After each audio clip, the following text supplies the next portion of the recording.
Hi everyone, Italocaster here. Welcome to my channel. On this episode, I will bring you a guest, a guy who I am really excited to talk with, Dr. Reza Jorjani. He's an Iranian American philosopher and author of several books, including Prometheus and Atlas, World State of Emergency, Lovers of Sophia, Novel Folklore, Iranian Leviathan, Prometheism, Faustian Futurist, and most recently, Closer Encounters. Enjoy. How's it going, Jason? All right? Great. It's a pleasure to be with you, Italo. Big pleasure. I just want to go in a bombshell straight away because your work has a lot to do with breakaway civilization and spectral revolution. And this, I wanted to lay it out a little bit. What specifically you mean by breakaway civilization? And then from that point, we can move forward, if you don't mind. Sure. So the idea of a breakaway civilization, which actually goes back to at least Sir Francis Bacon in the 1600s, is the notion that a certain society or culture develops economic and industrial structures that allow it to break away from its parent civilization and from all of the other known civilizations of the world, and that these, let's say, industrial and technological developments that afford it the capacity for that breakaway also radically transform the cultural character of that society, to the point where there's also a psychosocial bifurcation of this society from all of the others on the earth, at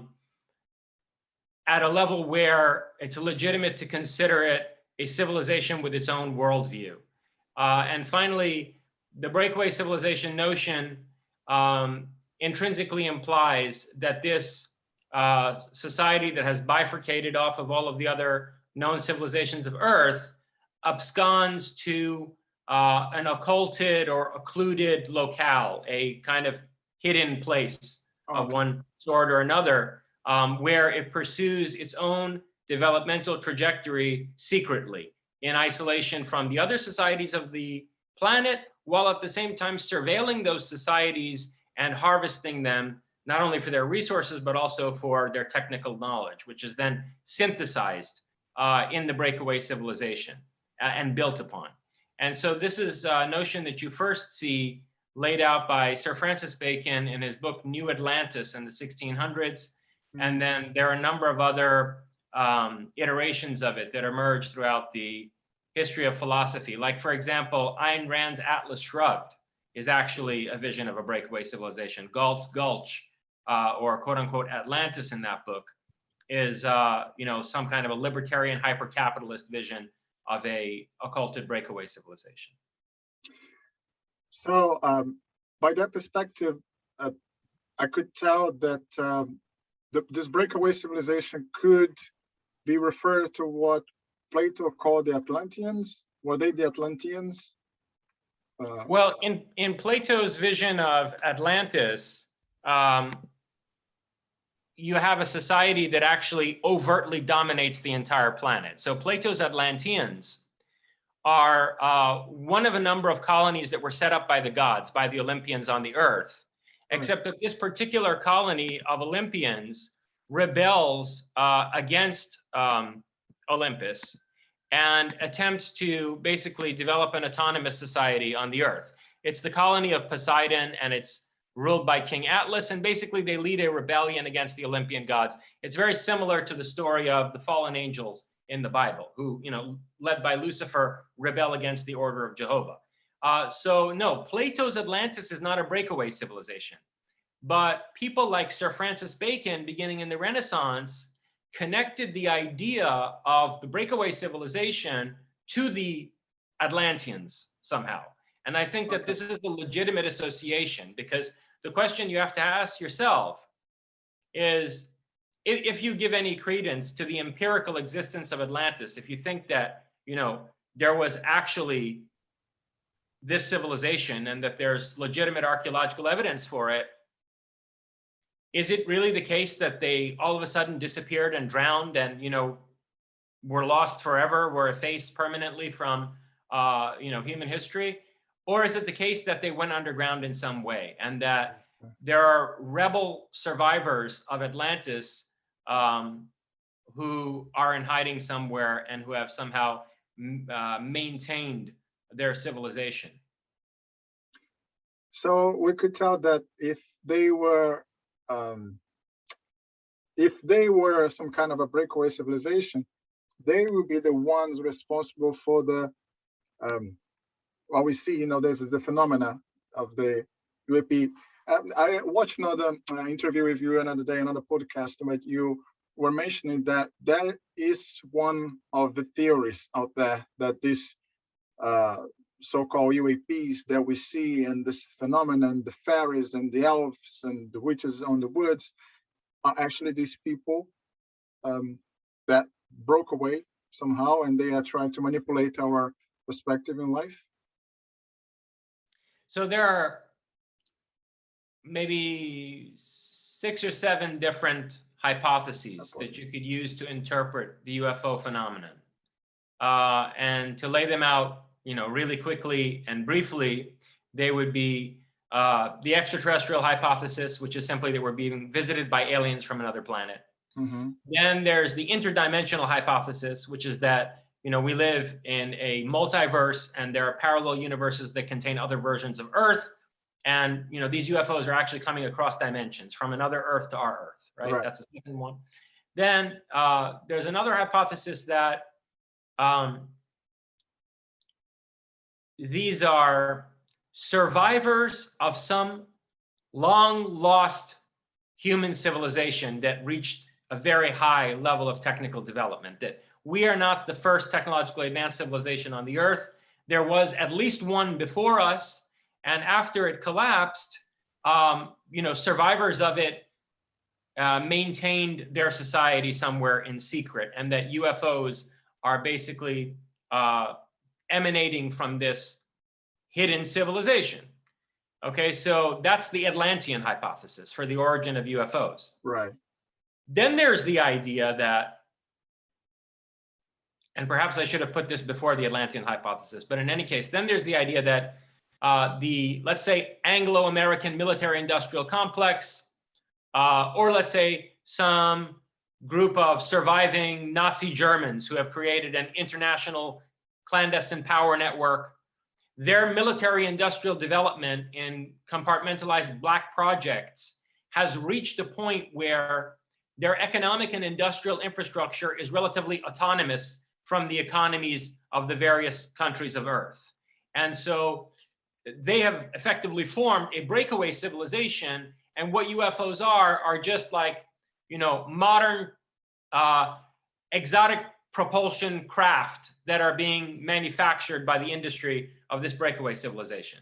Of course, that's a very limited hypothesis in a way, because that breakaway civilization would have had its genesis sometime in the 1940s or 1950s, and we see UFO encounters going all the way back through recorded human history, right? Okay. So you have to ask yourself, well, how can this breakaway civilization be responsible for the close encounters that we see in ancient Sumerian writings or in the Vedas or whatever, right?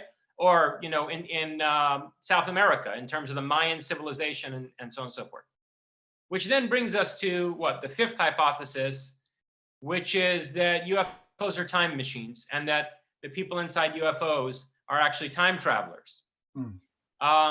Then there's the possibility that there's a significant psychic component to UFO manifestations.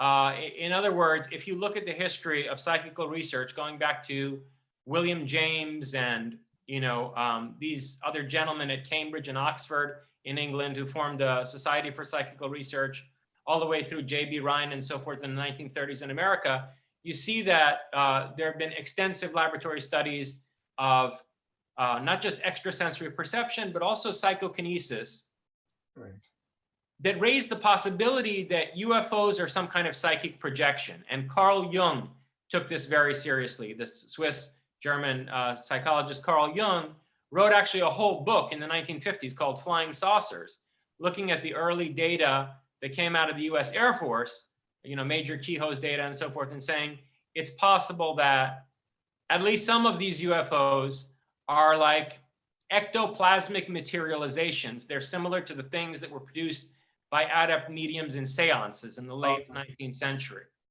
Okay, so that's another phenomenon. Exactly. And so that's another hypothesis. And in my book, Closer Encounters, I try to kind of create a synthesis where I say that these are not mutually exclusive, that in a way, all of these things can be going on. Like, for example,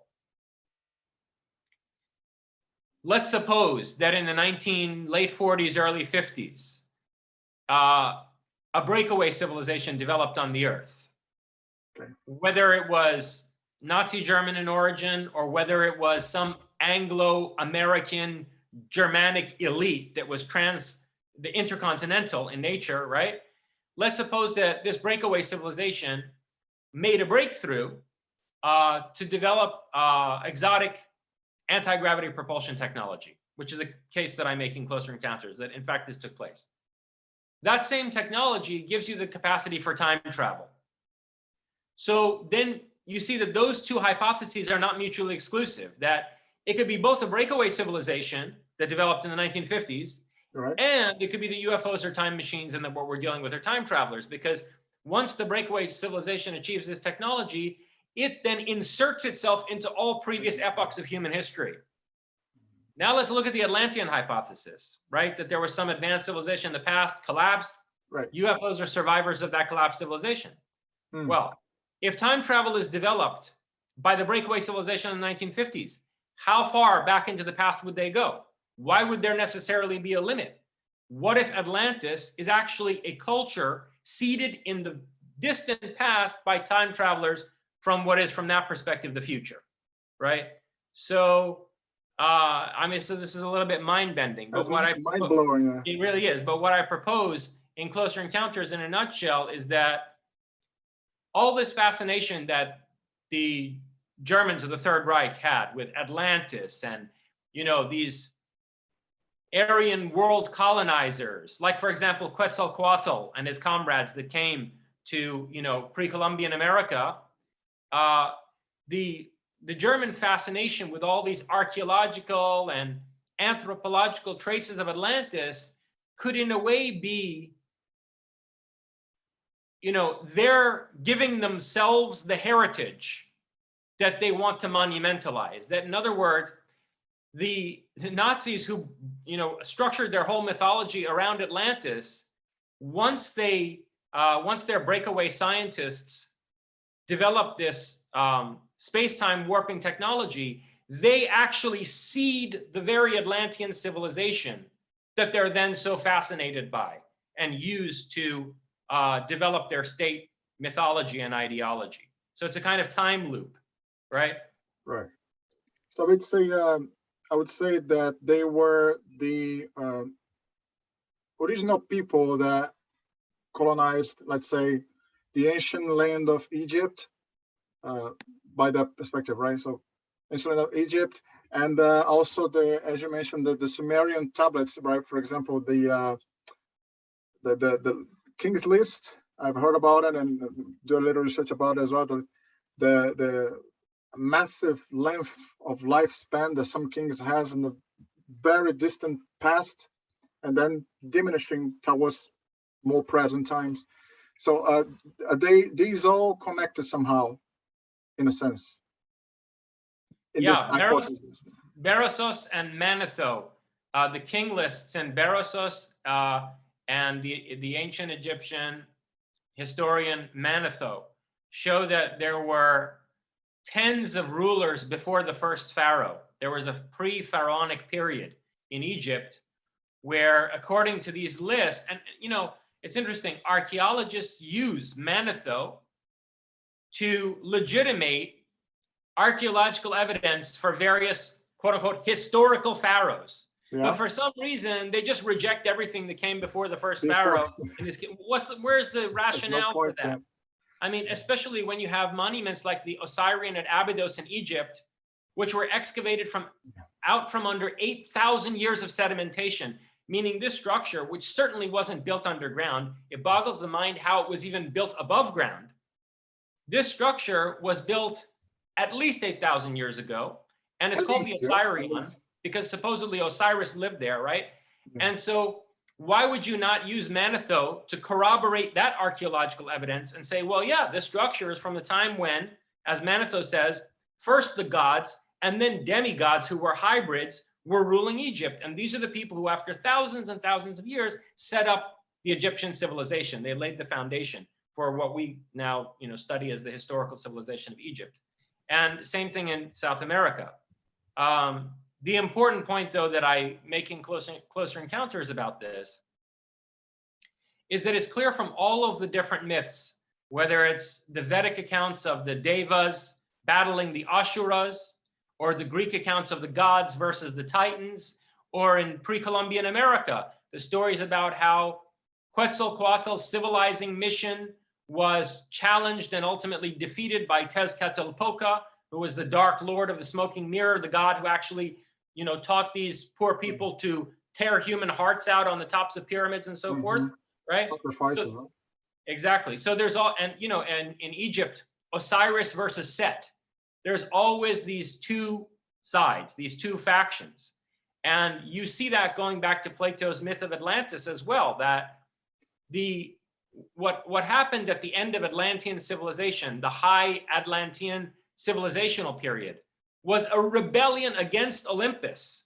So Plato tells us that the Atlanteans were a hybrid population, that in Atlantis, the gods had started to mix with mortals, and by and large, the Atlanteans were a hybrid population, and they revolted against Olympus's rule of Earth and tried to go around basically, according to the Olympian perspective, conquer other cultures of Earth. According to my perspective, liberate the rest of the Earth from the rule of Olympus.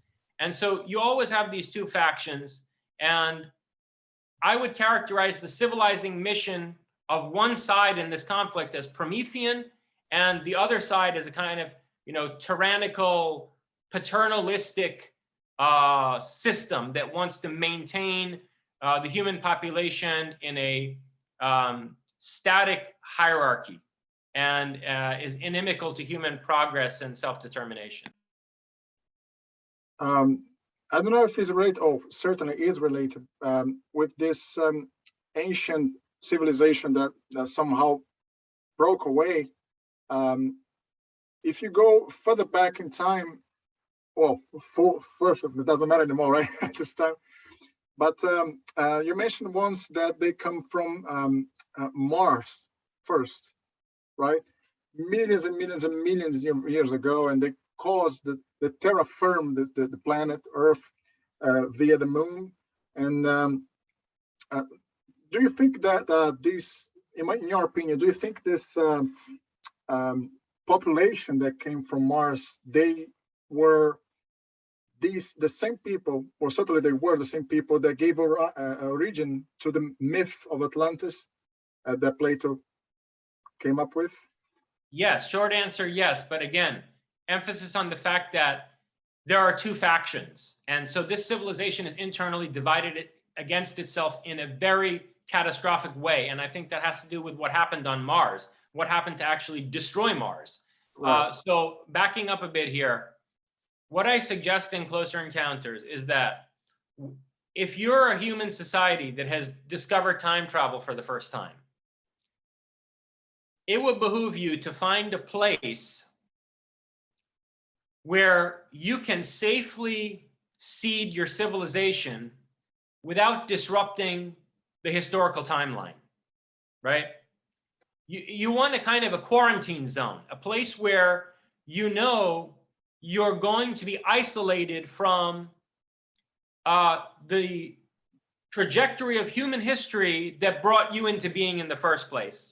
Because, like the grandfather paradox, you don't want to mess with the conditions that led to your civilization. So you got to go find a time and a place where you're relatively safe from that. Now, where would that have been? We know that Mars was a living planet like Earth hundreds of millions of years ago. And so what I suggest in Closer Encounters, looking at both archaeological evidence on Mars, the ruins of pyramids and other structures, other apparently artificial man-made structures in Cydonia, and also looking at radiological evidence for a nuclear war on Mars that took place about 250 million years ago. I argue in Closer Encounters that it makes a lot of sense that these people would have gone initially to Mars when it was a living planet, and something went terribly wrong there. I think probably this is where the factionalization of this civilization began, that there was some kind of an insurrection or civil war that took place there. And it was so catastrophic that it actually led to the destruction of the ecosystem on Mars. And so these people who went there, these first time travelers, were then forced to do exactly what they were trying not to do, which is to come back to Earth, albeit Earth 250 million years ago. Yeah. And they actually wound up in a paradoxical way initiating the entire trajectory of the evolution of humanity and human civilization, because they wound up on an Earth that was, savagely inhospitable to anything like human life. I suggest that the Earth that they arrived at, based on remote viewing data that the CIA, gathered from a team that they sent to view this ancient Martian civilization, and based on certain structural anomalies of the moon, I forward this hypothesis that when these people got here 250 million years ago, after basically, nuking Mars to death, what they found was an Earth that had no moon. And this Earth did not have the, 23-degree misalignment to the celestial equator that the Earth has now, right? And that would have meant there are no seasons. It would have meant that the middle of the Earth, the equatorial area, is boiling and totally inhospitable to life. It would have meant that a much larger area in the north and the southern latitudes of the planet were freezing all the time. So you would have had a huge temperature differential between the polar regions and the equatorial area, much more drastic than we have now. And this would have led to hurricanes and typhoons on a regular basis. And so essentially these people had to find a way to terraform the Earth and make it hospitable to human life. And the way they did that was that they constructed this sphere that, if you analyze its mathematical proportions and its gravitational and spatial relationship to the Earth and the sun and so forth, you see that the numbers just don't make sense as a natural formation. This is a product of design, and its purpose was, in the first place, to shift the axis of the Earth in order to create seasons, in order to slow the rotation of the planet, and set the other preconditions for the habitability of Earth by something like human beings. And then I go at length into the whole stories about the genetic engineering of humanity by the gods and so forth. Yeah, in the book, you mentioned that this shift of the axis of the planet actually gave possibility, to emergence of the life, complex life, isn't it? Otherwise, would never be possible. And, indeed, and I don't think, I don't think it's. I think it's people assume that these reptilian creatures that are sometimes encountered by, those who are visited by UFOs, that these reptilian creatures are some alien race, of non-humans from another planet. If we're dealing with time travelers who were here 250 million years ago and they're terraforming the Earth, I think the possibility has to be taken very seriously that these humanoid reptilians are actually a product of genetic engineering themselves. Mm-hmm. Especially if you look at the Sumerian myths and so forth about how the Anunnaki experimented with creating various slave races before they finally got it right. Mm-hmm. And the first couple of attempts were rejects. Well, look, if you needed a hard labor force because you have to terraform the Earth and you have to rebuild your civilization on the Earth, would you immediately create human beings like yourself and enslave them? No, that doesn't make a lot of sense. You would use some other organism that you had less respect for, that you thought was inferior, and you'd see if you could create humanoids out of them and use them as slaves first, before you resorted to creating biological robots that are very much like yourself. Knowing that humanity has a tendency to rebel against slavery and so on and so forth.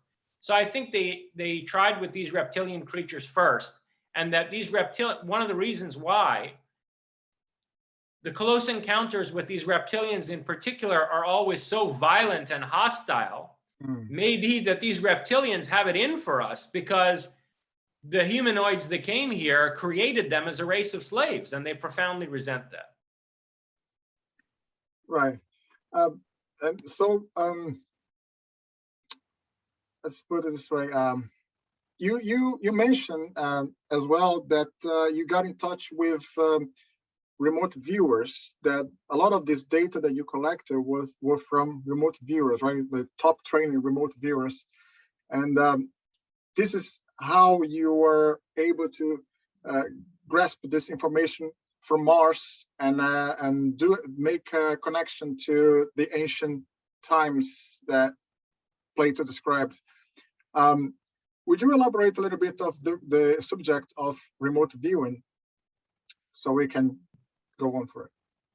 So remote viewing is a term that was coined in the 1970s, late 60s, early 70s, at the Stanford Research Institute. Stanford Research Institute was a defense contractor that was initially part of Stanford University, and then after the controversies during the Vietnam War period, because they were involved in advising. Okay. Oh yeah, the Stanford Research Institute, like the Rand Corporation, was involved in advising the U.S. military in Vietnam. And of course, there were huge protests on Stanford University against the Vietnam War. And so eventually the Stanford Research Institute broke off from the university and it became a private corporation. In any case, in 1971, the CIA came to the Stanford Research Institute and endowed them, funded them, to develop a highly formalized, trainable protocol for what always was called clairvoyance. Remote viewing is clairvoyance. It's extrasensory perception, including precognition, including of events in the future, and retrocognition of events in the past, right? So clairvoyance of the future, present, and past, that's what remote viewing is, except it's a formal protocol that lets you train almost anybody in how to do this. Although, of course, as in the case of sports and music, different people have different aptitudes for it naturally. Some people are, talented, and other people don't have as much of an aptitude. Okay. And so the program at SRI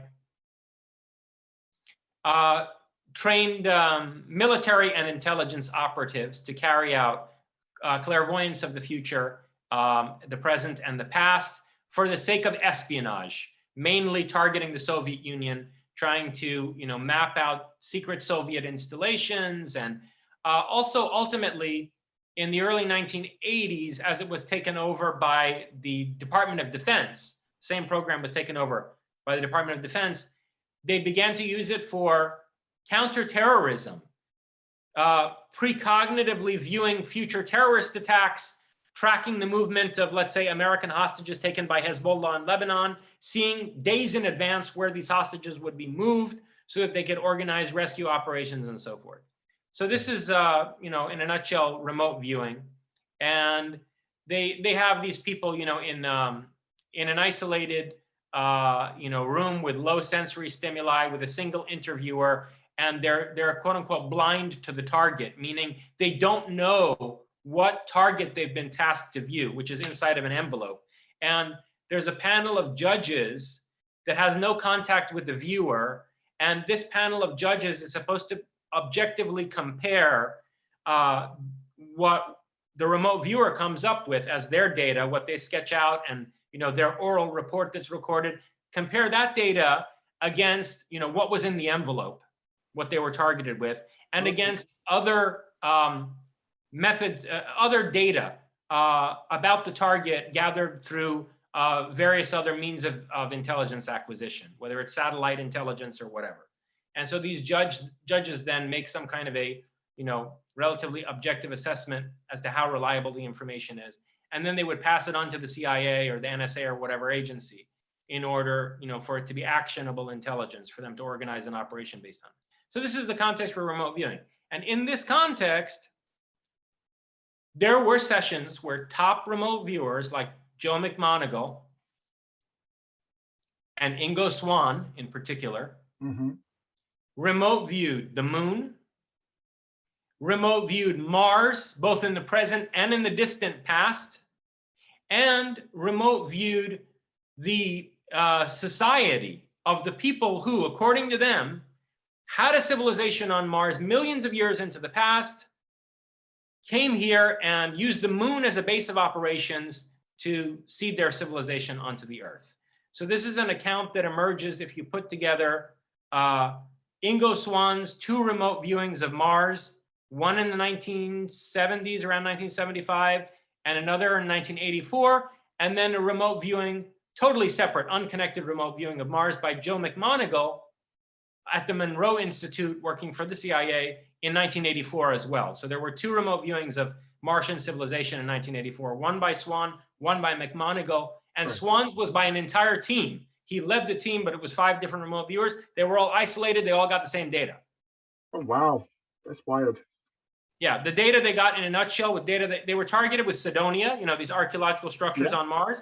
And the data they got was that currently there are subterranean tunnels that lead to cities underneath the surface of Cydonia, but that these structures look like they've been hit by terrorist attacks, like bombs have gone off in there, they're partially collapsed, and not just from natural devastation, as if some kind of a conflict was fought in the subterranean city beneath the surface of Cydonia. And then when they went backwards in time, these 5 remote viewers working with Swann, they saw essentially a civilization that looked very much like ancient Egypt or pre-Columbian America, but on an even larger scale, which is interesting because, Mars's gravity is somewhat less than Earth's. So Mars would allow you to build on a larger scale than Earth would, given the same human strength and endurance. So they saw a civilization like ancient Egypt. These people were tall as well, right? These people were tall as well, right? These people were taller as well. Exactly. So you can imagine if they were already tall when they got to Mars, because of the gravity of Mars, maybe even they would be able to, develop a more robust stature. In any case, he described this titanic megalithic civilization, very high precision. And this is the very same description that Joe McMoneagle came up with. And both of them, Swann and McMoneagle, said that these people who fled Mars are the same people who are on the moon today. They have a megalithic city on the dark side of the moon, which, by the way, was also photographed by NASA orbital reconnaissance satellites in the early 60s, before Apollo. They have a city on the dark side of the moon, and they're attempting to basically guide affairs on the Earth in their favor. Okay. On that note, I have 2 questions about this the moon subject. One is related to NASA, and the other is related to the visit of Buzz Aldrin to the moon, etc.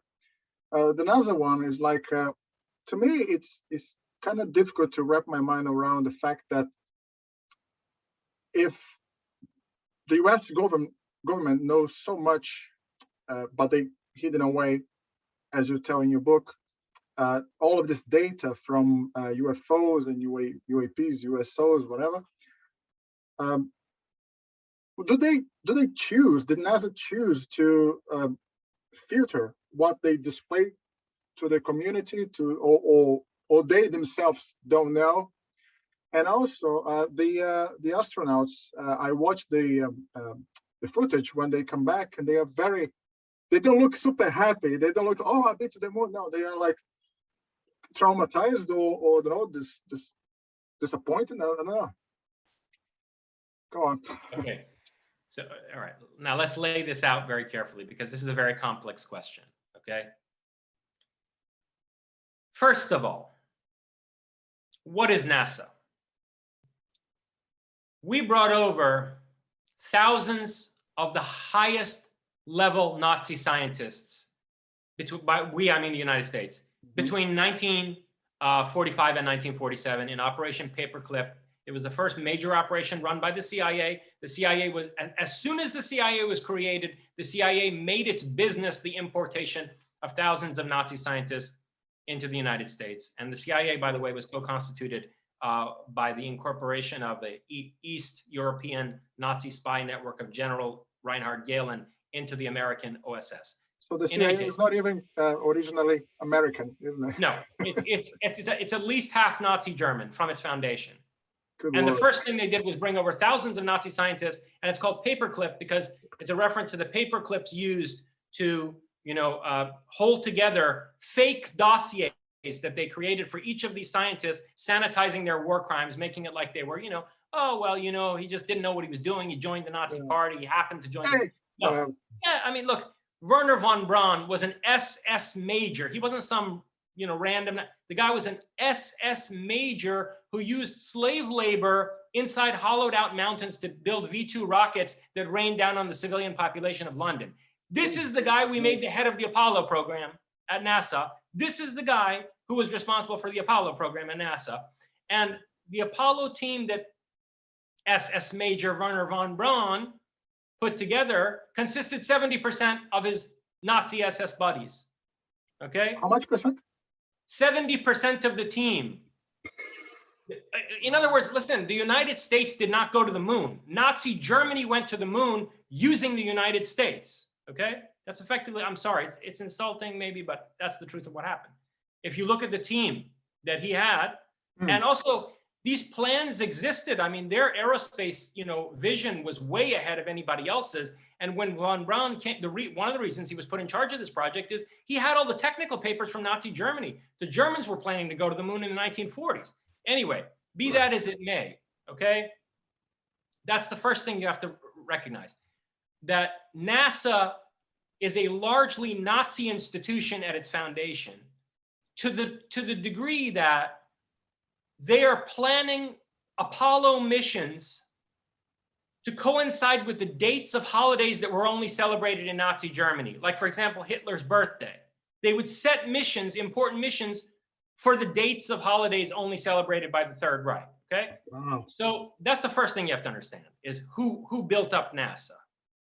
Well, that means NASA was built with SS mentality, which means that it was an incredibly hierarchical, internally compartmentalized institution where you only knew as much as you needed to know to get your job done. And so I would say probably 95% of people working at NASA have no clue what's going on behind the scenes at the highest level, or what ultimate purposes their work is actually serving, their technical work is actually serving. So that's one thing, compartmentalization of information. The other thing that should be borne in mind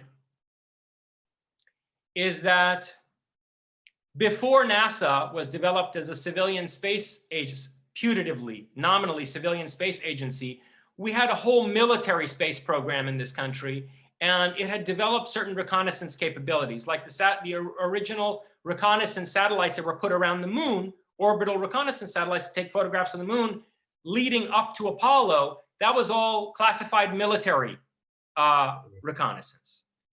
And there are classified. So here's the thing. So in 1960, I think it was 62, 63, sometime in the early 1960s,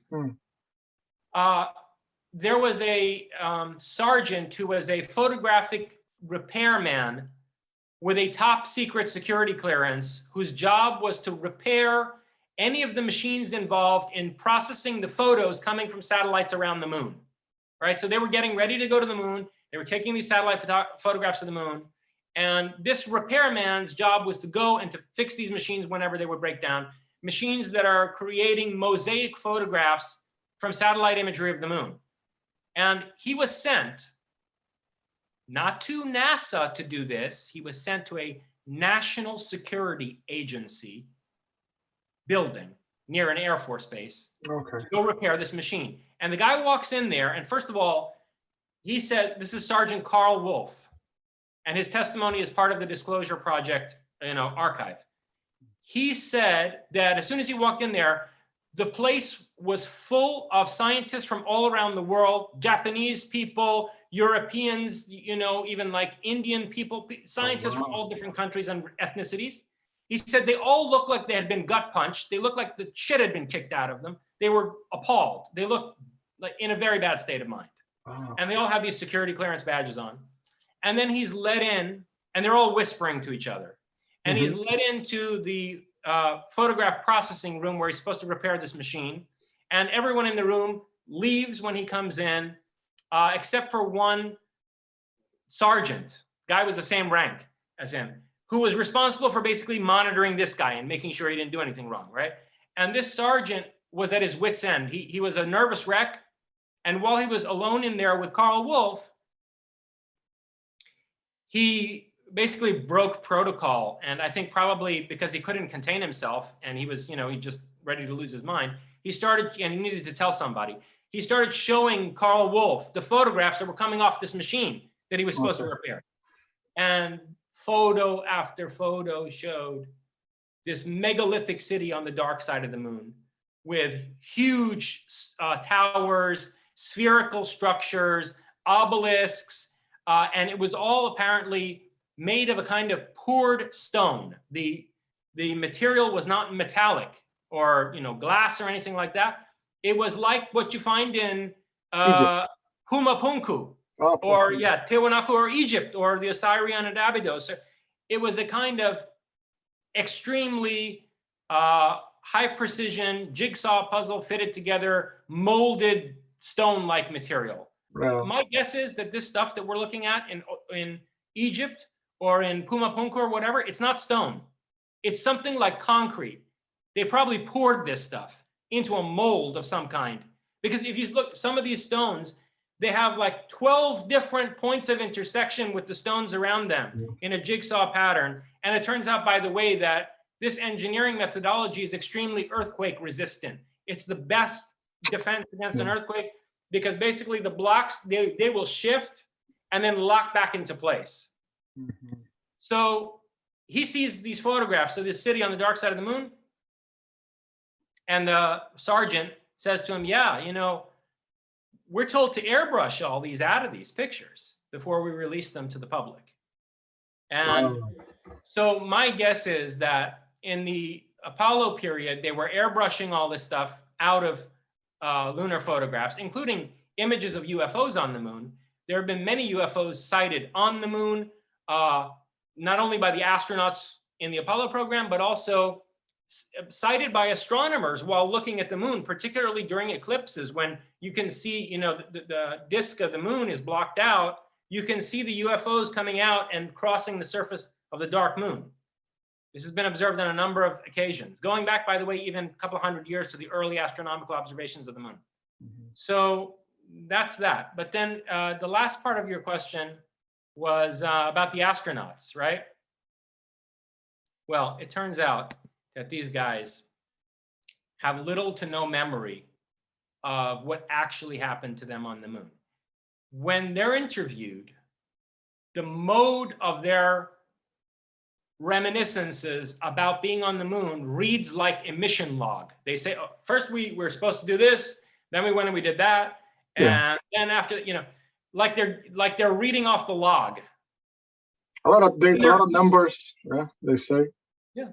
When they're confronted, no, what did it feel like to be on the moon? Like, describe to me, like, what you were feeling at the moment. Yeah. They can't say anything and they get very uncomfortable. And Edgar Mitchell actually went into the field of consciousness studies after he came back from the moon. He launched this whole, consciousness research program. And so he was particularly appalled at his own lack of ability to recollect what happened on the moon, and consequently underwent regression hypnosis on more than one occasion to try to remember what it was like to actually be on the moon. Oh, okay. The hypnotist couldn't do it. The hypnotist could not break through whatever wall had been put in place in his mind to prevent him from remembering what actually took place on the moon. So is the same kind of technology that they used to build those amazing megalithic buildings in Sacsayhuaman and Egypt and Central America as well, and Mesoamerica, and also in some hidden places in China, right? Which is the pyramids in 45, I think, giant pyramids in China, but the Chinese government doesn't like to go in. And not to mention the mummies, right? The mummies, it's Iranian mummies, and now like it's mind blowing. I've been to Peru and I saw very close the structures of Sacsayhuaman, and you can't. It's just amazing. You can't flip, a feather between them, or a hair. Nothing can go in, and you can clearly see the difference between the two kinds of architecture, such as the 1400s ones, comparing to the most ancient ones, which are much more sophisticated. Yeah, that's mind blowing. That's amazing. And then, so by that perspective, you think, don't think, but you were stating that indeed the same people who were originally from Mars are the ones who built the moon, right? Put in the exactly perfect position in order to create the shift and allow us to see the eclipse when it's there, right? Because otherwise we wouldn't be able to see, right? If it was slightly further away or backwards a little bit. That's right. So the moon is 1/400th the size of the sun. And it is at 1/400th the distance between the Earth and the sun. Okay. If those two proportions didn't match up, the moon would not block the disk of the sun perfectly in a solar eclipse. So that seems like an artificial design. What are the odds that the moon would be 1/400th the size of the sun, and then at exactly 1/400th the distance between the Earth and the sun, right? And this is not an incidental thing, because solar eclipses were used by the ancient priesthoods in order to awe people and, compel them into submission. It was used as a kind of like staged miracle, or an indicator of the priest's power of prophecy, right? Or clairvoyance, right? Exactly, clairvoyance, exactly. So that's nothing, though, compared to the other pieces of evidence for the fact that the moon is hollow and engineered. The Apollo program carried out 2 impact tests on the moon. They had seismographs set up on the surface of the moon. And in Apollo 12 and Apollo 13, they impacted the surface of the moon. Apollo 13 was a aborted mission, but before it was aborted, one of the modules of the craft impacted the surface of the moon, and there were seismographs in place, and the moon rang like a hollow bell for like over an hour. And this was the second of 2 incidents where this took place. And the seismic vibrations that were being sent back to NASA were clearly indicative of the fact that there was nothing to this object beyond about, I think it was something like 20 miles or something, okay, that reverberated around the whole shell of the moon. And then inside that, there was nothing. It was like as if it hit a hollow cavity. And then you have to consider the fact that the craters on the moon are all wrong. If the moon were a natural object like the Earth, right? The depth of an impact crater caused by a meteorite impact should correspond to the width of the crater. If the crater is really wide, it should be really deep as well. But in fact, all of the craters on the moon are basically the same depth. No matter the width of the crater, it's always only up to a certain very shallow depth. And the widest of the craters reveals a convex surface rather than a concave surface that you'd expect from a crater. So whenever these meteorites are hitting, if a really huge meteorite hits the moon, the ejecta will go out very far but the crater will never be deep, and the basin of the crater will be like a contact lens, because what it's showing you is the solid engineered surface underneath this astroturf that we call moon dust. Underneath that thing is a perfectly spherical metallic shell like the Death Star. So basically, what would be the the objective of this very sophisticated breakaway civilization by letting us, poking little bit by bit of the moon? Like, they clearly watching what we are doing, but what would be the interest of them? Just let them play. Two things. First, as I suggested earlier, I think that there's more than one faction at work here. All right. And I think that we would never have even had the Renaissance if there weren't another group here, the Quetzalcoatl side, the Enki side, the side that I think is epitomized by the mythic image of Prometheus. If that side weren't also at work attempting to promote enlightenment and promulgate wisdom and defend human progress, we wouldn't have gotten up to the moon in the first place. Yeah. Okay, that's one thing. But secondly, you got to consider the fact, Italo, that we haven't been back to the moon. We have not been back to the moon. No, that's true. For what is it now? 45 years. 40 something. Why? That is insane. We should be back in 4, right? I mean, come on. How much money was spent in the Apollo program? And if you look at the United States plans originally, I think it was called Project Horizon. It was the next stage after Apollo. They were supposed to build a military base up there and aim ICBMs down at the Soviet Union from the moon. That was the plan. We weren't going up there to collect some rocks and come back to plant the flag and come home. There was an extensive plan for the colonization of the moon, including building military bases on it. Okay. And for some reason that was abandoned. And you know why? Because we were told, get the fuck out of here and don't ever come back.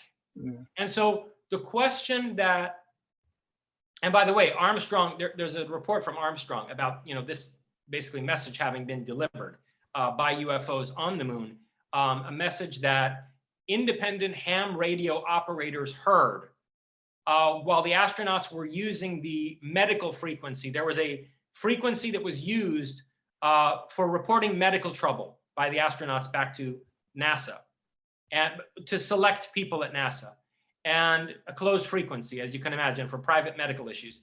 And on this channel, Armstrong said that they were confronted by a fleet of huge UFOs on the moon that were menacing and that were warning them away.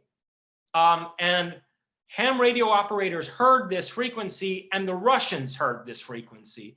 And at one point, a representative from Russian intelligence told a guy in British intelligence that yes, the Russians had a dossier on this and they knew what had really happened to Armstrong and his colleagues on the moon. And this is in Timothy Good's book, by the way. He discusses this whole case, Above Top Secret, which is one of the classic, close encounter studies. Anyway, the point is, we haven't been back on the moon for 45 years because we were told to get lost because it's already occupied. And so the question you really have to ask yourself is, what is it with these new attempts to go back up to the moon, especially by the Chinese? And, they're getting the Russians to help them to build a station around the moon. But mainly China is spearheading a return to the moon. And we're playing catch up now because the Chinese are going, we're talking about going back to the moon. So what's going on here? Yeah. Do you think with the Chinese cultural mentality where shame and humiliation are the worst things imaginable, do you really think that the Chinese are going to go up to the moon just to get chased away like the Americans did or be humiliated up there? No, especially not when you consider the fact that the Russians are completely collaborating with the Chinese on the moon project, which means they've handed over their intelligence on the moon to the Chinese. If you ask me, the Chinese have made a deal with the people on the moon. And this should be very concerning to all of us. Humanity will be allowed back up there, but at a huge cost and as part of some kind of a comprehensive agreement that's been reached between the people on the moon and the next superpower on this planet, which is China. Right. And what about the mainstream information that they say that the moon is light and little by little going away, moving away? Does it proceed? I don't know. I don't know about that. I don't know enough about that. I've heard that. The only thing I can say about it is that when I was looking into basically structural and astronomical anomalies involving the moon, one of the points that comes up is, how is it that the moon maintains such a stable orbit around the Earth, right? And this itself is supposedly an anomaly, according to astronomers, is that this moon is very stable in its orbit compared to the fluctuation in orbits of other moons around other planets. And so it could be that there is a certain degree of drift, and then that's corrected by machinery inside the moon periodically. That's possible. That is possible, indeed. You mentioned there is two factions of these entities out there. One that wants us to thrive, which I assume is the, I don't know, higher form of intelligence that wants to improve, as you say, creativity force for humankind. And the other wants to, make us delayed a little bit and be in this cat and rat run constantly. Is it?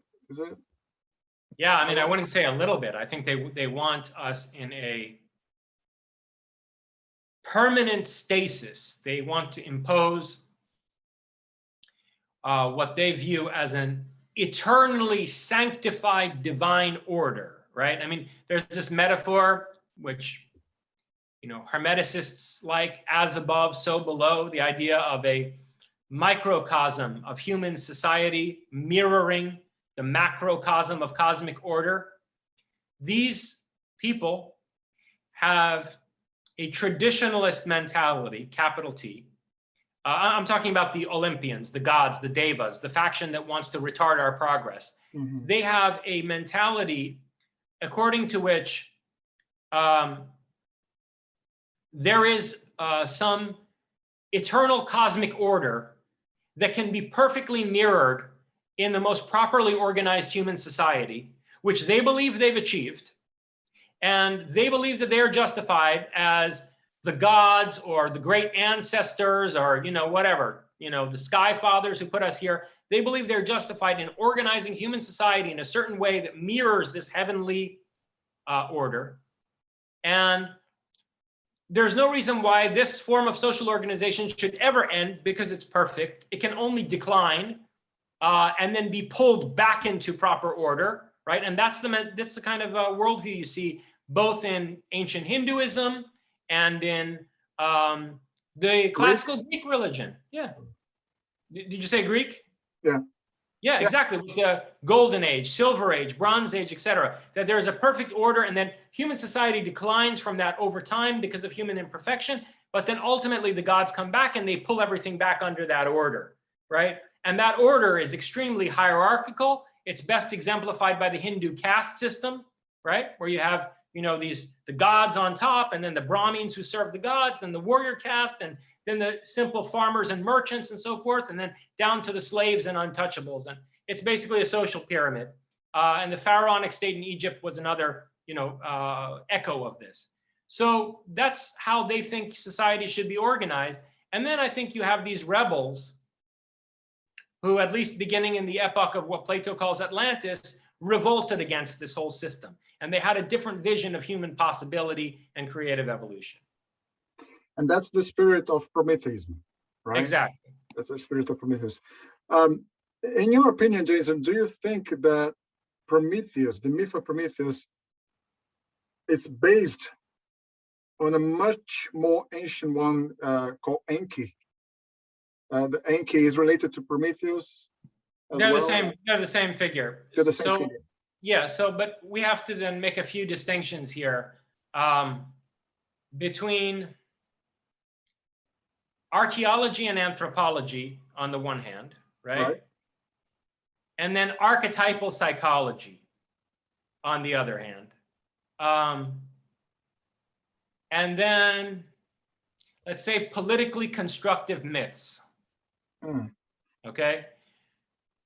Probably there was a person or a group of persons that are being remembered through the folk history of Enki or Prometheus or Quetzalcoatl or whatever. In other words, there was probably some guy, the guy that, in the Bible is referred to as Lucifer or, Shaitan or whatever, the right-hand man of Jehovah who revolted against the heavenly order, brought the fallen angels down here and interbred with mortals and so forth. The snake of the paradise.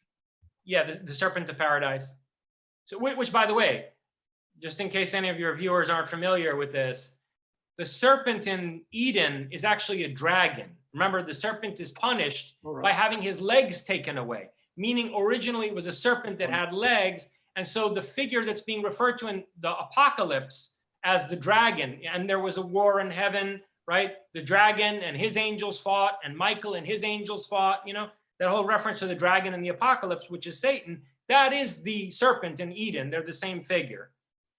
So I would say there was a guy. There was some guy at some point, and he had some comrades. But then there's the archetype of Prometheus. And there, I think the myth of Prometheus is a lot more powerful than the folk tales, Sumerian folk tales about Enki.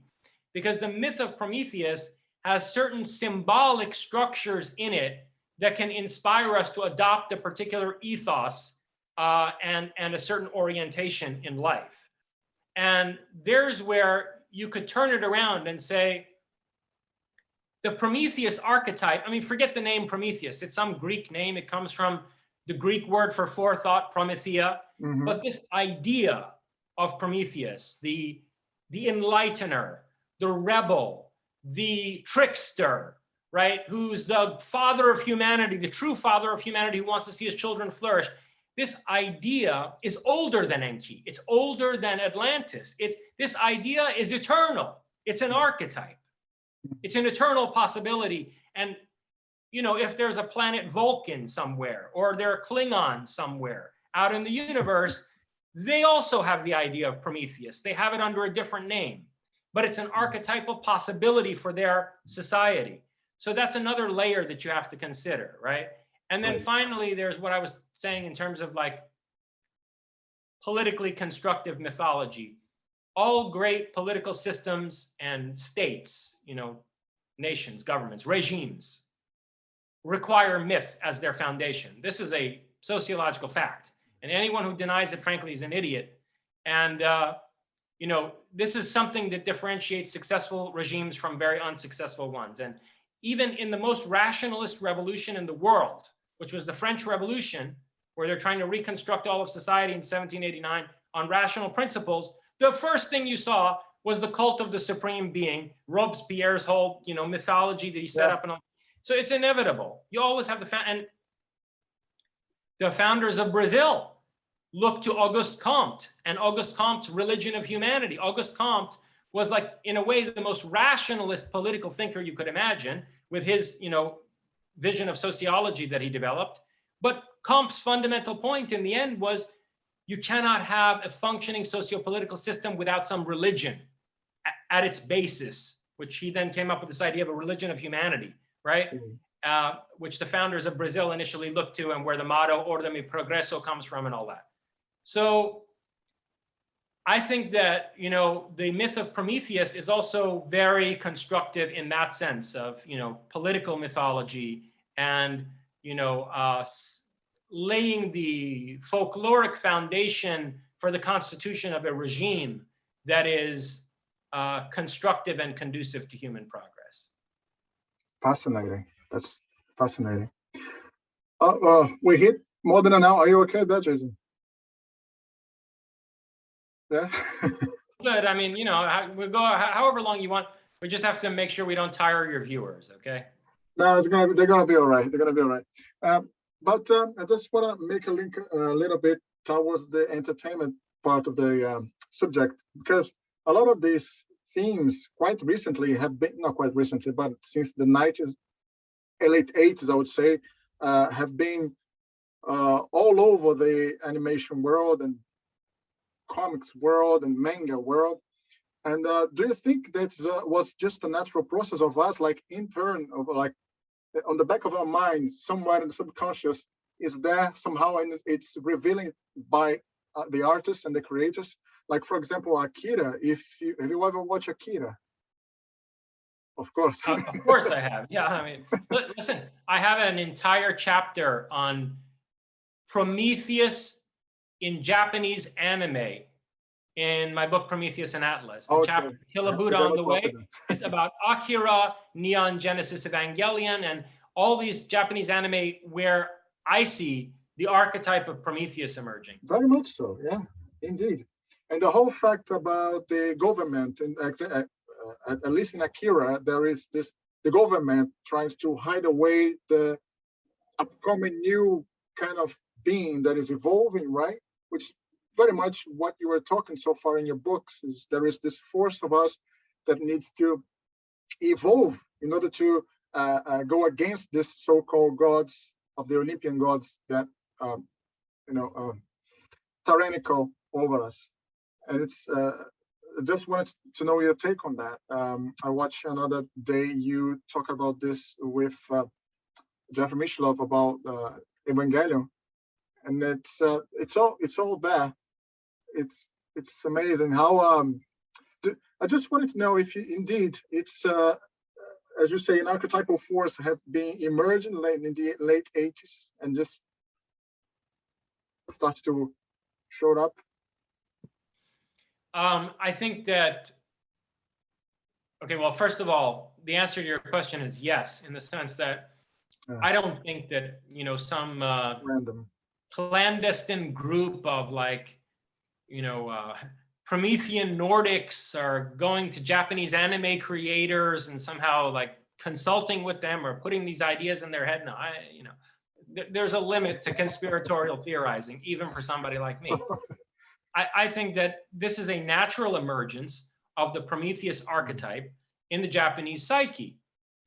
But I also argue in that chapter of Prometheus and Atlas, where I talk about Japanese anime, that in some ways the Japanese were uniquely positioned for the emergence of this archetype in their culture, because they were the single most careful students of Western philosophy outside of Europe and America. Of all the various cultures in the world, and like I have a partly Iranian background, so I'm aware of the extent to which study of Western thought has taken place in Iran. I mean, extensively, like in the Iranian Middle Ages, there was more knowledge of Plato and Aristotle in Iran than there was in Europe for most of Europe's history. That having been said, I think it's legitimate to make the case that the Japanese in the late 1800s going into the early 1900s with people like Nishida Kitaro and then later Keiji Nishitani, the Kyoto school thinkers, were just immersed in Western thought, beginning with Plato, but then especially German thought. They were students of Husserl and Heidegger and so forth. So the Japanese were already absorbing the most high-level Western thought like a sponge. And yet they had not given up their own culture, right? The same Japanese, this is fascinating actually, that the same Japanese who were in a way obsessed with understanding high-level Western thought were the most ardent Japanese nationalists and protectors of Japanese culture, right? So you have this kind of dichotomy in the 1890s through the 1930s and 40s, and then the two atomic bombs. And it's not an accident that you have nuclear imagery all over Japanese anime, whether it's Akira, Evangelion, the imagery of, beginning with Godzilla, the imagery of nuclear radiation has an archetypal significance in Japanese culture after 1945. And so what I argue in Prometheus and Atlas is that those atomic bombings carried out a mutation of the Japanese psyche, where a collective unconscious of this nation, which was already prepared to understand the West on a deeper level than any other non-Western culture, was then subjected to this trauma, this, that literally brought about a kind of fusion, a mutation and a fusion where what was once Japanese became something else. And that something else is not Japanese anymore, but it's not Western either. It's something nowadays. Yeah, that's right. It's something that's coming. It's what is to come. I think Japanese anime is a herald of our Promethean future. Well said. Here. Well, I don't want to take much of your time again, but maybe I should, on that note, there's a lot of more things that I took notes here to ask you about, but maybe perhaps I should wrap with the question that people sent to me. Is that all right? Sure. Go ahead. They're going to be assorted. First one, there was a friend of mine who actually purchased your book, Closer Encounters, and he mentioned something like that the government, the U.S. Force, USA Navy and Air Force collect about 70 years, right? 70 years of UFO data, and they don't display it. You just want to know why is it? Is it scary or fear? What is the reason why they don't display to the public? I mean, the U.S. government. Okay, so the very first chapter of my book, Closer Encounters, goes into this in depth and detail. So I'm going to give a very summary response, and anyone who wants, an answer to this question, with more substantial, detail, should really go and read the first chapter of Closer Encounters, because that's what the first chapter is about. It's about the question of UFOs and state sovereignty, right? Yeah, that's what I'm reading right now.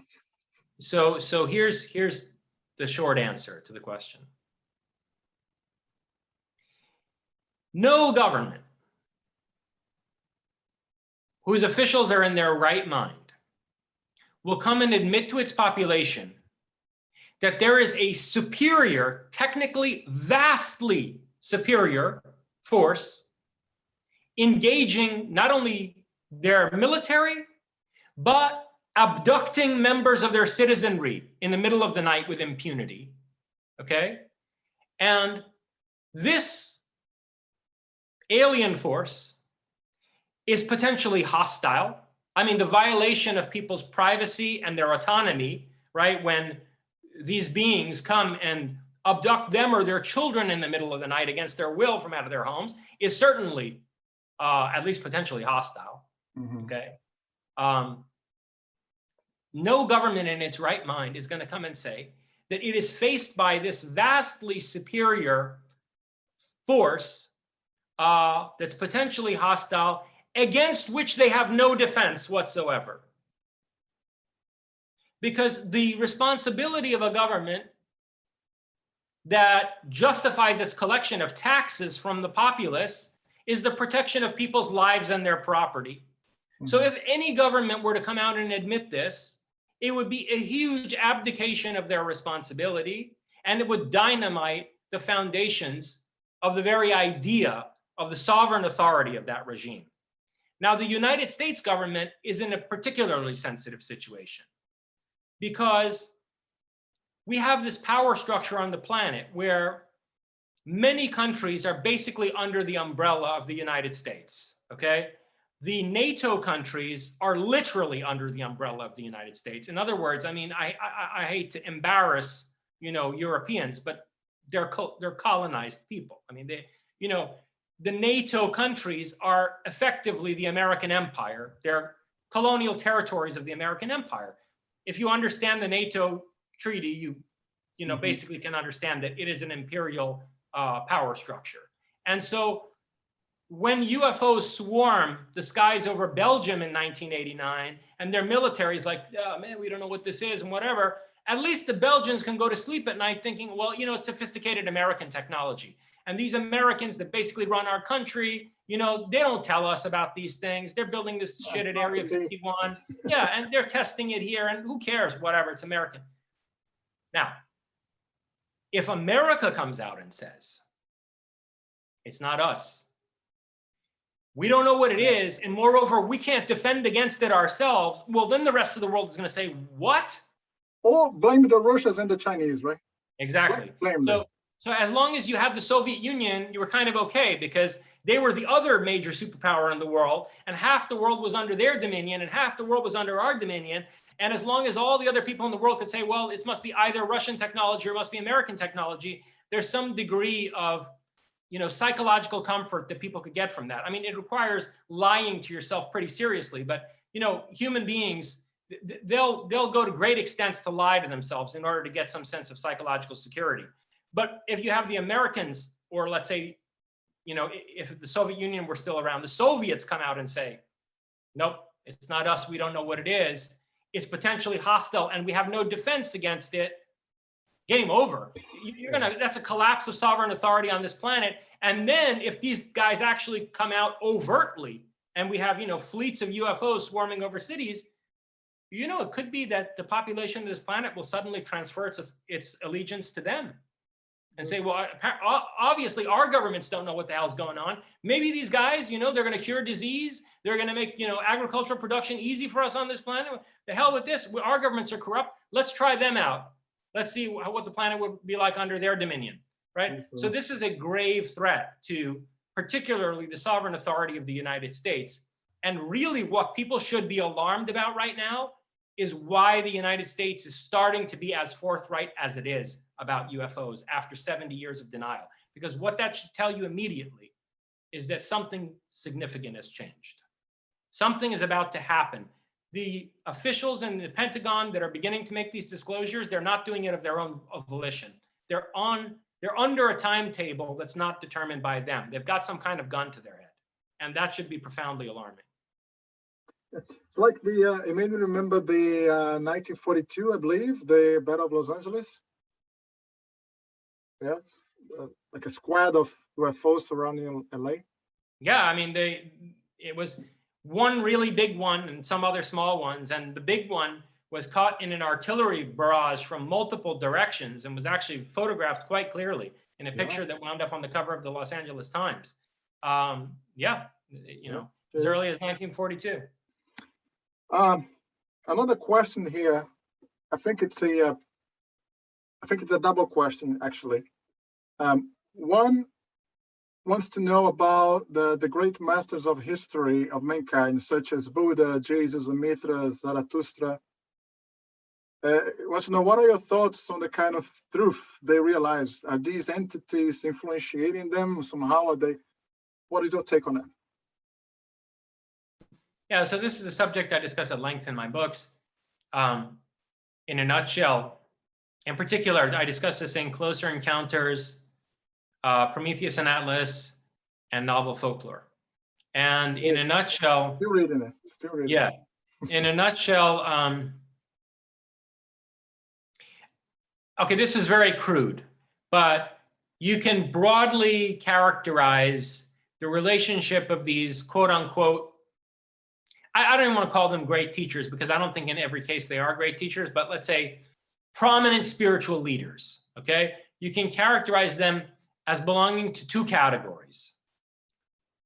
One category are the founders and promulgators of the revealed religions, meaning Moses, the Jewish prophets, Jesus, Muhammad. These are people who claim that God Almighty and his angels bestowed them with a certain revelation and manifested certain divine miracles in order to facilitate their promulgation of this revelation to people and their conversion of people to a code that was brought down from on high, that was dictated from heaven, basically. Right. And again, to trivialize it, these revelations come with threats of hellfire if you don't submit in obedience to the code that's been revealed, and promises of paradise, of having a place in the many mansions of heaven, as Jesus says, if you do adhere to the revelation. And I would say, I have argued throughout my books, that these revealed religions represent a protracted psychological warfare campaign, which is intended to reduce the human population to subjugation, subservience, and basically cripple our capacity for self-determination. Effectively, what I was suggesting earlier, that we wind up in a hierarchical, static society that's extremely paternalistic. And let me just add on to that, that I think this is not only characteristic of the revealed religions, it's also what you find in the Vedic religion in its purest form. In other words, Sanatana Dharma, the oldest form of Hinduism. Hinduism is a Western construct. There's no such thing as Hinduism. It doesn't exist. Oh, okay. There's a bunch of different religions in India. Many different religions in India. Jainism, Sikhism, and then different forms of the Dharma that have internally subverted Sanatana Dharma, like Tantric Shaivism or Tantric Shaktiism. Okay, so India is very religiously eclectic. But Sanatana Dharma, in other words, the Vedic religion, the religion of the Vedas, the laws of Manu, the Dharma Shastras, this religion also wants to basically subjugate humanity at large and make us adherent to, and obedient to a hierarchical system where we're dictated to from above by, supposedly sagacious beings who are purer and more enlightened than us. And where the vast mass of society are treated effectively like cattle. So I would say that that's where Sanatana Dharma is, and that's where these Abrahamic revealed religions are, and they're effectively a psychosocial control mechanism put in place by the UFO intelligences. Then you have another group of spiritual leaders, let's say, like Buddha, like Zarathustra, like Lao Tzu, if Lao Tzu was a separate person from Buddha, which I have a whole argument in Iranian Leviathan saying that actually they were the same person, but be that as it may. Zarathustra, Buddha, Padmasambhava, there are all these spiritual teachers, the Kashmiri Shaivite saints in northern India. There are all these spiritual teachers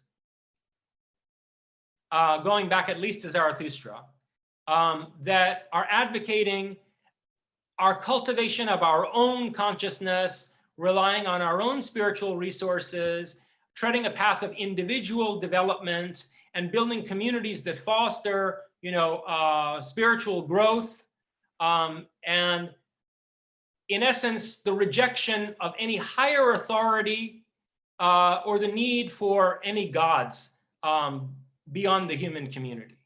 Okay. And I think this is very true both of Zoroastrianism and of Buddhism. And it's even true of quote unquote Hindu Tantra. The notion that the gods should be rejected.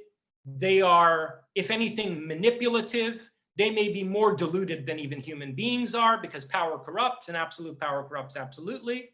And really, we need to rely on our own resources to cultivate wisdom and pursue enlightenment. All right. The next question, it's kind of related to that. It's the person is asking, what's the origin of Siddhartha Gautama and Buddhism, which you just mentioned right now, because it's a mind blower. Another day I was watching an interview with you when you laid out all the facts that leads Siddhartha Gautama to Lao Tzu and be an Iranian and not a Oriental looking man anymore. And it was blow my mind. Yeah, so I would refer people to that interview. I think it's just called Gautama Sakamuni, that interview. Yeah. Sakamuni meaning Scythian sage. It was later corrupted into Shakyamuni, but the original form is Sakamuni, meaning Scythian, sage meaning he was an Iranian. He was a Scythian, Iranian. Part of the Magi, Part of the Magi, I lay out this elaborate argument in Iranian Leviathan in the chapter called Darius the Noble Liar, I believe, or subchapter the Emperor of Noble Lies, right? The Emperor of Noble Lies, which is about Darius the Great. And why is Buddha coming up there? Because what I argue is that Darius the Great came to power as a military leader. He came to power in a coup d'etat against a member of the Magi, a Magus, a member of the Order of the Magi, who had taken over the Persian Empire. And this member of the Magi's name was Gaumata, supposedly. And what I argue there, long story short, is that Darius, all the historical evidence seems to suggest that Darius lied about having killed this man. He actually exiled him to northern India. And this man, Gaumata the Magus, a member of the Order of the Magi, becomes Gautama Sakamuni, the Scythian sage in northern India.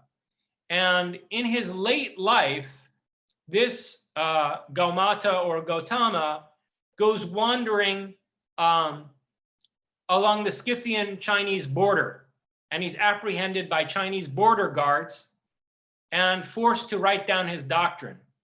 And I suggested, this is in fact the Tao Te Ching, that the purest example of Gautama's teaching that we have, much earlier than the Tripitaka, which was written down only 200 or 300 years after Gautama's lifetime, that the purest example of Gautama's teaching that we have is actually this Tao Te Ching. And I go into, as you know, long etymological arguments about how they got the name Lautan from Gautama, how Gautama becomes Lautan, and other indications that this old man that was apprehended by border guards was actually Gautama, and so forth. So yeah, I think that the biographies of Siddhartha that we have are they are contrived, and they're not any more accurate than the biographies of many other spiritual teachers, like for example Jesus, and that actually we need to look to the accounts that we get from the Greeks who traveled with Alexander to northern India, much closer to Buddha's own lifetime, to get a clearer picture of who Buddha was and what the early Buddhist community was like before this, formalization that took place when, the Theravada doctrine was laid down. I think that formation of the Theravada doctrine, or what the Tibetans and other Mahayana call Hinayana doctrine, the little vehicle. The formation of that doctrine is something akin to the Council of Nicaea, when the Roman Catholic Church is formed, right? And they canonize everything and whatever. I think it was a massively distorting process that took place.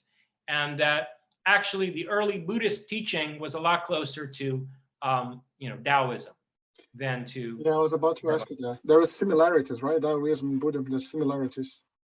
Profoundly so. And, again, as I said, I make an argument in Iranian Leviathan in chapters 2 and 3 of Iranian Leviathan, that Gautama is Lao Tzu, and that the Tao Te Ching is the earliest form of Buddhism. Yeah. So this person can either go and check for more details, go check the interview you give about this on YouTube, or get the book, right? I think go to the last one. Yeah, there's a last one, which is a pretty good one to wrap this interview. The person is asking, given all the troubles of life, what's your take for living a good life? That's a good one to wrap around. I don't want to live a good life. I want to live a Prometheus life. I want to live a meaningful life. Yes. So, look, it very much depends on what you mean by good. Right. I disagree with Aristotle about a lot of things. When I first read Aristotle, I actually hated him. I detested Aristotle for a number of reasons.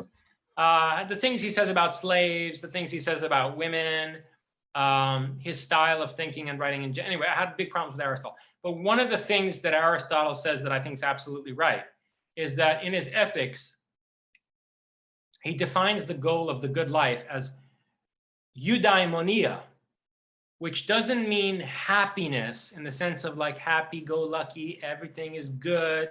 It means human flourishing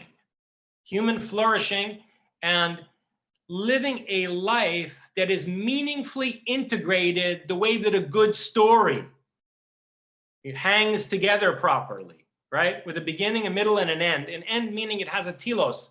When in Greek they call it telos, it has a goal, it has a direction, it has an end point, right? And you can kind of see the structure of the story unfolding itself. That's the life of a eudaimon. A eudaimon, a person who's attained eudaimonia, literally possessed by a good demon. That's what the word means. Like Prometheus, possessed by the spirit of Prometheus. To live a life like that is to live out a good story, a meaningful narrative, right? Where it has a logos, a fabric and texture of meaning that's internally coherent, cohesive, and has a direction. To me, that's the life that one ought to aspire to. But a life like that is also a life full of striving and suffering.